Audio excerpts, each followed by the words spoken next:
How much postage does it take to send a letter to Canada? Who's it going to? Canada. It says, Dear Canada, you.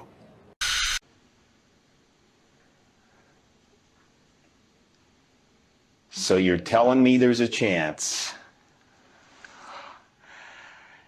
Yeah! Please clap. You know how much I'm going to do with the deficit this year? You know how much I'm going to do with the deficit this year? I'm going to do with the deficit this year? How much I'm going to do with the deficit? $1,500,000,000. You know how much I'm going to do with the deficit this year? I'm going to do with the deficit this year? How much I'm going to do with the deficit? Stats. I am done with school. I don't gotta wake up at 5 anymore. This is good, the kid. And excuse me, young man. I'm trying to wash my hands at one of these sinks. I'm doing a video, sir. I'm doing a video. He's lying out. I don't give a goddamn what you're doing. You can't haul both of these. I ain't doing a video. You better move your ass out the way. What's wrong with this? Baby, I slap the shit out of your young ass. I wish you would. You better back up, young man. This ain't what you want, young man. This ain't what you. You what? Back up.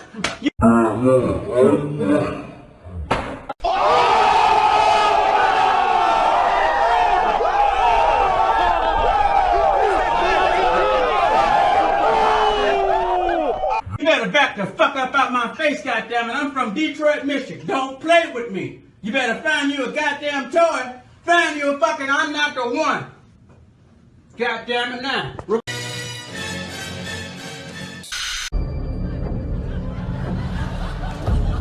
Wow. That is hard to watch. Yeah. And all it took was a slight decline to make him look foolish. 25th Amendment in Section 4 says that the Vice President in the Cabinet or the Vice President in a body set up by Congress can determine that there's presidential incapacity for reasons physical or mental. He drinks water or any glass with two hands. But as Sanjay also says, there are a lot of questions around the president's physical fitness, him having trouble lifting a water glass to his mouth. He had to use his left hand to basically finish helping his right arm guide it to his mouth. So I talked to a bunch of neurologists over the weekend. A lot of people talking about this. Trump is not known for being athletic, has a hard time going down a gently sloping ramp.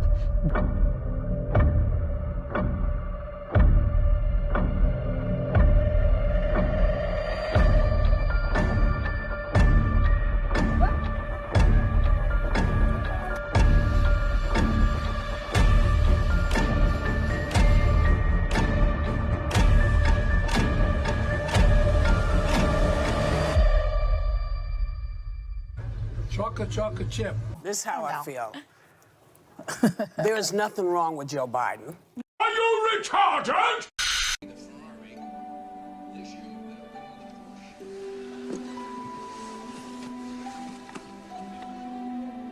I didn't mean it. If you come back, I'll never be a pain in the butt again. I promise. Good night.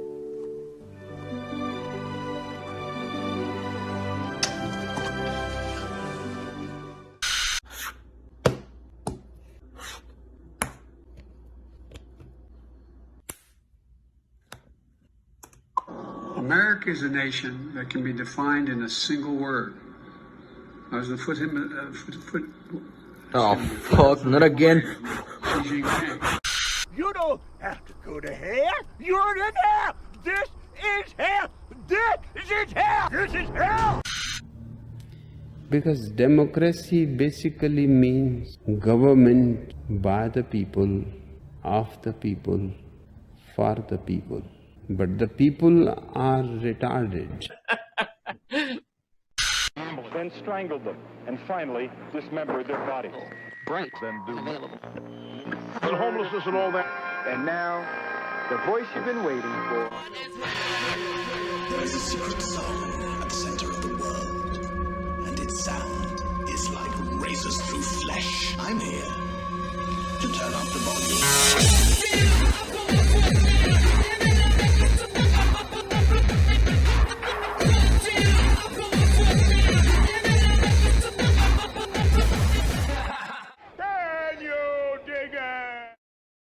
I'm kind of retarded. Well, first things first, we need to talk about the most important story of the past week. Yes, I'm talking about the awful, hideous, transphobic attack that Elliot Page had to endure in LA that totally actually happened and wasn't made up or embellished in any way. Yes, apparently Elliot Page was exiting an LA hotel and this awful transphobic bigot, because LA is filled with those, came up and said, quote, "I'm going to fucking gay bash you." I can't even say it with a straight face. "Get over here, I'm gonna gay bash you." Nobody really talks like that. Being that you're in the suspension of disbelief business, you'd think that these people would be better at making stuff up. I don't know, maybe it's that they just never hear the way actual people talk, or years and years of playing your scripted little part, and maybe over time it just kills your ability to imagine things in a realistic manner. This really was just like the whole Juicy Smollett story. Immediately when I woke up and heard the news, way before any of the details ever came out later, right off the bat you just thought, yeah, that didn't happen. In Chicago, please. And same thing with this, and I love this. Page, whose dead name was Ellen Page, revealed he was transgender in 2020. Now he says he no longer feels safe in Los Angeles. Yeah, there's plenty of reasons to no longer feel safe in Los Angeles, but transphobic attacks are pretty low on that goddamn list. And this is the best part. Even though this happened last year, I just decided to talk about this awful attack now. And oh, by the way, I just happen to have a book coming out this week. What a coincidence! Well, it was exactly a week ago that the story really started breaking about the Kakhovka Dam in the Ukraine being blown up or somehow sabotaged. And that's because the story has all but disappeared from the news already. Now, immediately you had John Kirby and the rest of the Joey Skidmark's administration claiming this must have been Russia doing it. Even though this reservoir is where Crimea gets their drinking water from, and also where the largest nuclear plant in all of Europe, the one that the Russians have been occupying since basically the war started. That's where they get the water to cool down the spent fuel rods. So for those two reasons alone, it makes it much more likely that this would have been the Ukrainians as opposed to the Russians. The Russians really had nothing to gain from this. But immediately, just like with the Nord Stream pipeline, oh, this must have been Russia shooting themselves in the foot and then bleeding all over us as a, means to intimidate us? It's another storyline that just makes no fucking sense. This also comes right when the Ukrainians are supposed to be starting their little counteroffensive. And it keeps the Russians busy dealing with this catastrophe while they're doing that. What a coincidence!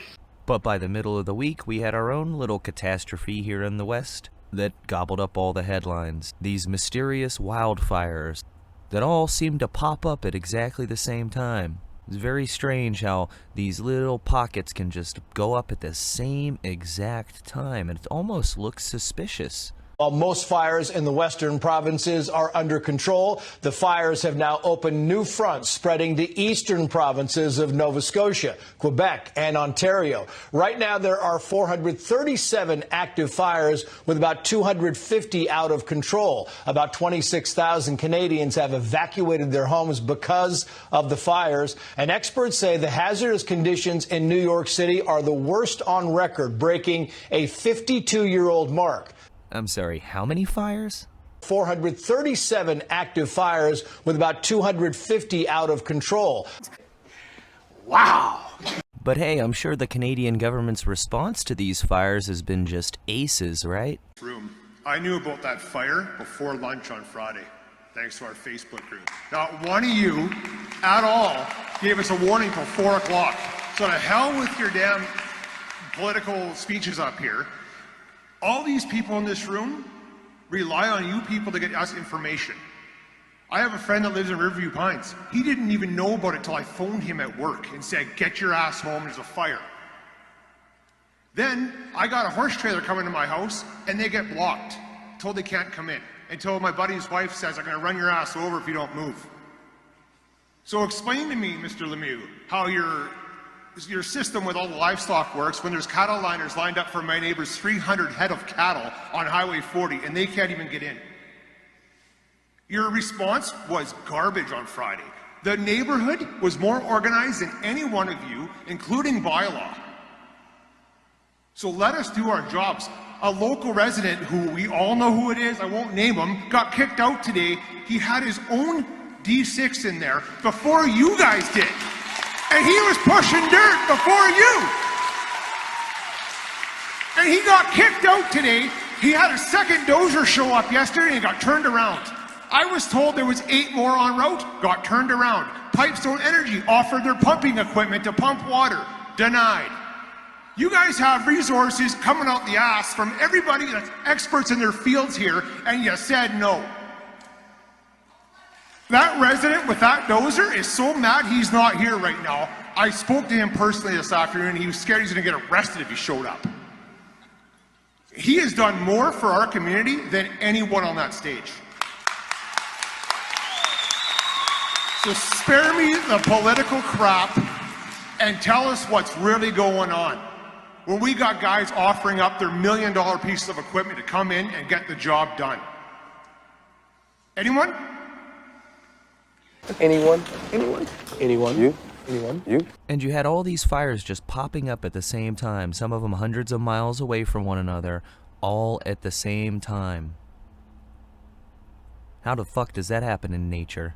What a coincidence! And there's another thing. Remember back in August of 2020 when that massive explosion happened in Beirut, Lebanon? Well, it turned out that was from ammonium nitrate that was improperly stored. Allegedly! Yeah, don't get me started on that one. That's a whole other rabbit hole. But regardless, one of the earliest clues that this was an ammonium nitrate explosion was the reddish-orange plume of smoke. Why is that relevant to these wildfires? Well, people have been commenting about how they'd never seen anything like this. I mean, sure, we see wildfires on the West Coast all the time, but this apocalyptic-looking orange fucking sky that looks like you're on a different planet, that's a little bit new. And it turns out the people online that have been claiming that when you burn ammonium nitrate, it lets off orange smoke, that's true. And you add these data points in to the fact that just a few weeks ago, 30 tons of that same chemical just went missing. It's a big one of those, what do you call it? A coincidence! Yeah, that's it. And here I was expecting some kind of Fed glowworm operation to turn a federal building or maybe a Planned Parenthood into the boom boom room, but I gotta admit, I didn't see this one coming. And of course, this is all just speculation and circumstantial evidence, but it's a little bit strange how all these pieces just fit together. But hey, I'm sure I'm completely wrong about this, and it's totally just a climate change thing, right?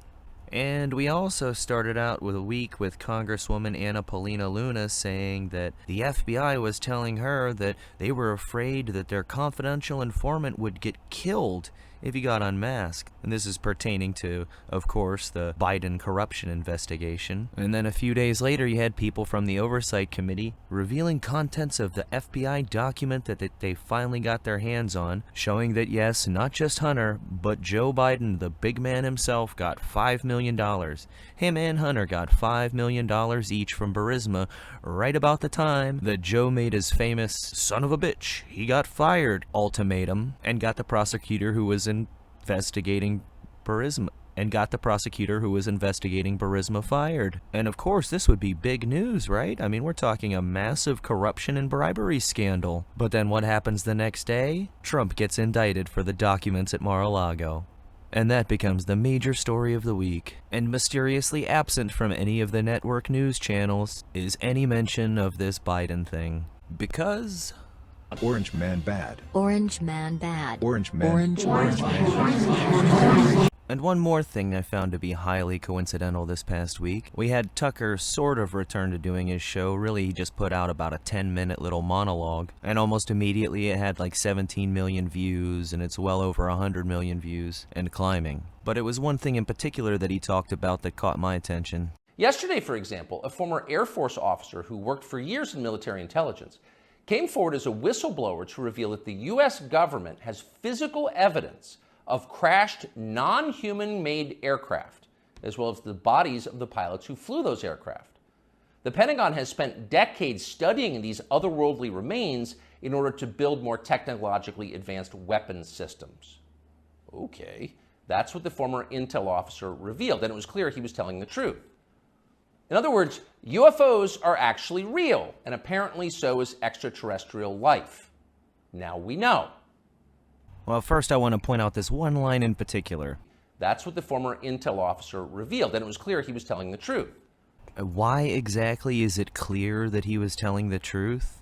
Riddle me that. And I know there is zero chance that he has never heard of fucking Project Bluebeam, so, you know, when you were still on Fox, I get it, you can't talk about shit like that, but you're supposed to be unchained now. So it was kinda disappointing to see him not even mention it. And then, what are the odds, just a couple days later, a UFO crashes in someone's backyard in Las Vegas, and people report seeing 8 to 10 foot aliens. And while the news isn't shoving this shit down our throats, the way they did with the Trump indictment news, they're not exactly being dismissive of it the way they had in the past. It used to be when somebody claimed that a UFO crashed and they saw aliens, the article would always include some experts that they asked who said that these people don't seem credible, or they're drunks, or it was just swamp gas, or whatever the fuck their lame excuse was. And now all of a sudden they're not doing that.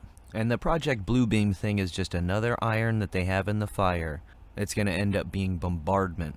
War, famine, disease, economic collapse, and to top it all off, an alien invasion. What could be better, right, at traumatizing people so hard that they will accept anything you try to put upon them? They'll just roll out the latest hologram technology along with some highly classified military weapons that can do things that you've never even fucking imagined. And who's gonna be in a position to say that it's not aliens? And before I go, one final piece of news. Former New Jersey Governor Chris Christie has announced that he is also running for president in 24. This is shaping up to be some entertaining primary debates again, like 2016 all over again. Sláinte.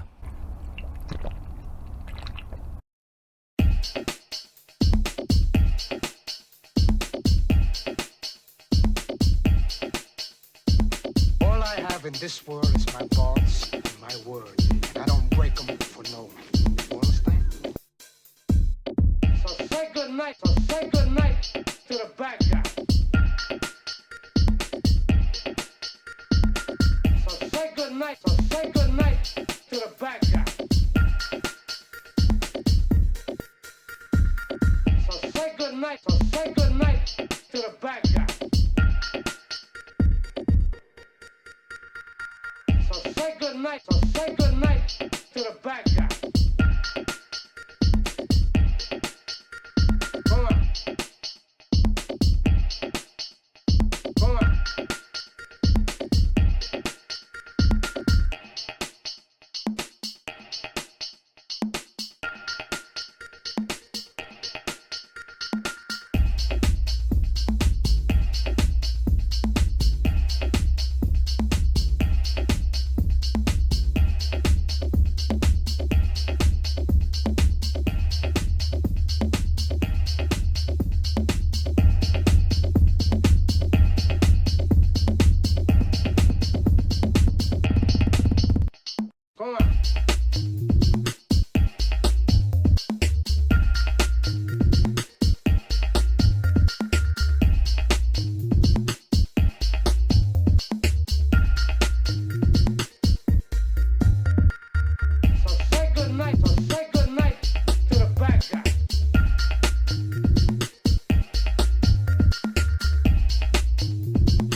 Look at you now.